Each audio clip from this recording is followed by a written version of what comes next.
Sana olan duygularım bir bilebilsen, anlatabilsen belki severdim.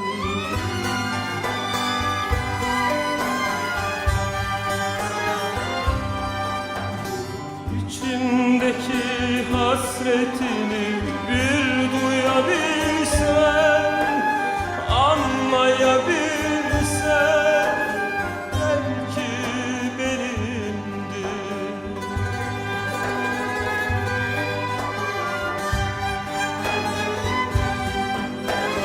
Sana sevdim diyemem, yalan yalan yalan yalan, vallahi yalan, inan ki yalan.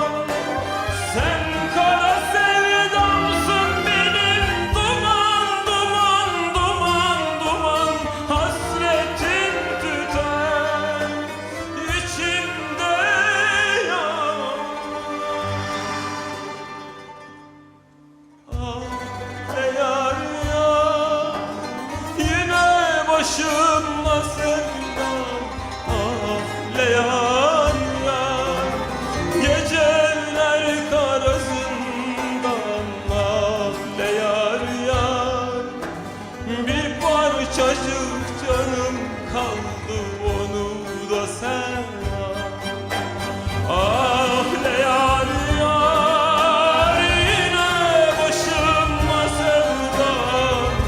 Ah le yar yar, geceler kara zindan.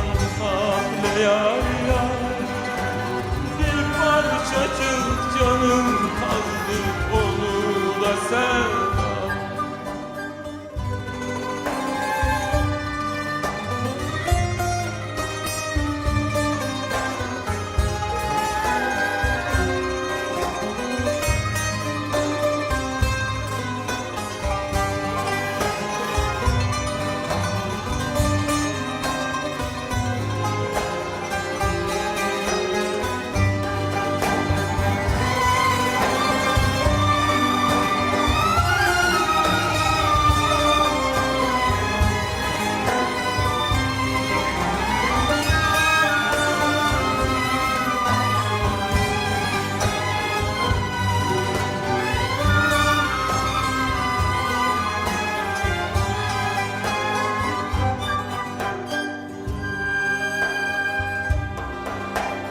Aklıma düştü gözlerin bir bıçak gibi, ah silah gibi, cehennem gibi.